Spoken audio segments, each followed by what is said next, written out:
Once upon a time, a great author, poet, and fan sat in the bleachers of the original Yankee Stadium and saw more than a building and a baseball game. From his outfield perch, John Updike studied the stately facades, the towering columns, and the expanse of gorgeous green grass in front of him. "Distance brings proportion," he wrote in a poem first published in The New Yorker in 1956 during baseball's golden age. "From here the populated tiers as much as players seem part of the show."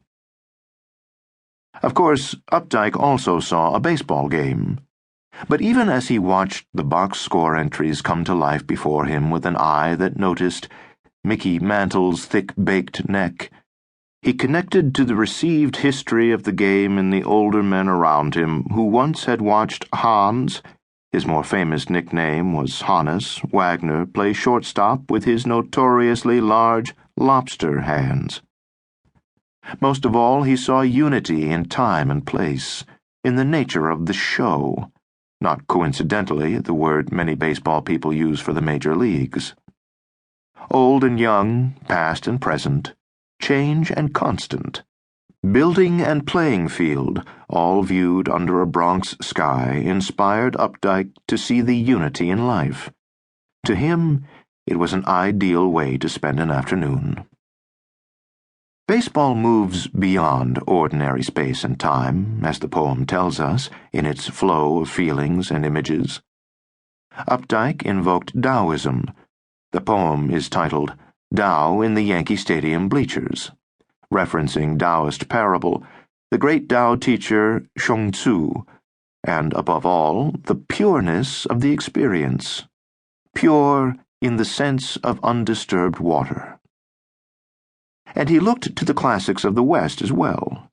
Baseball, in its totality, is a constructed stage beast, three folds of Dante's Rose, suggesting the Italian poet's visions of heaven, hell, and purgatory. The poem ends serenely.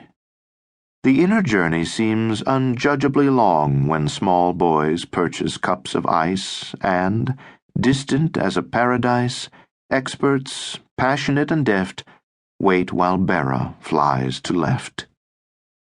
It is a tough, demanding poem, one reason I assign it in my class. But its elements are accessible, if not familiar, to any fan who has embraced the whole show, whether in Yankee Stadium or the friendly confines of Chicago's Wrigley Field, or Pittsburgh's long-gone Forbes Field, or any other of baseball's venues.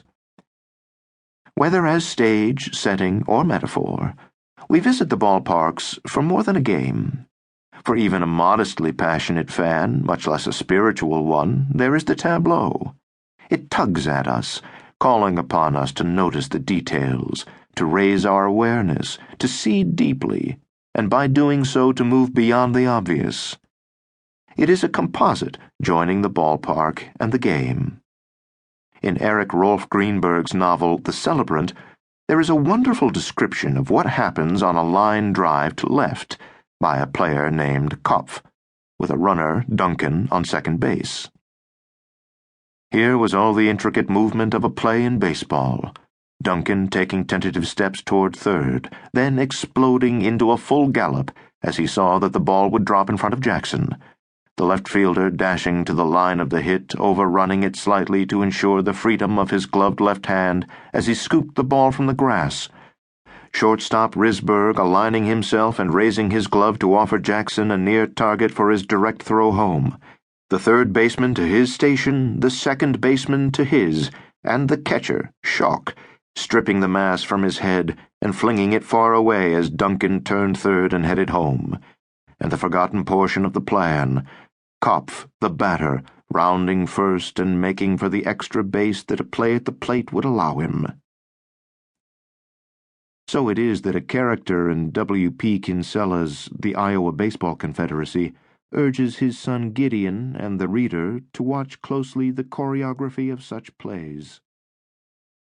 Gideon, there's a lot more to watching a baseball game.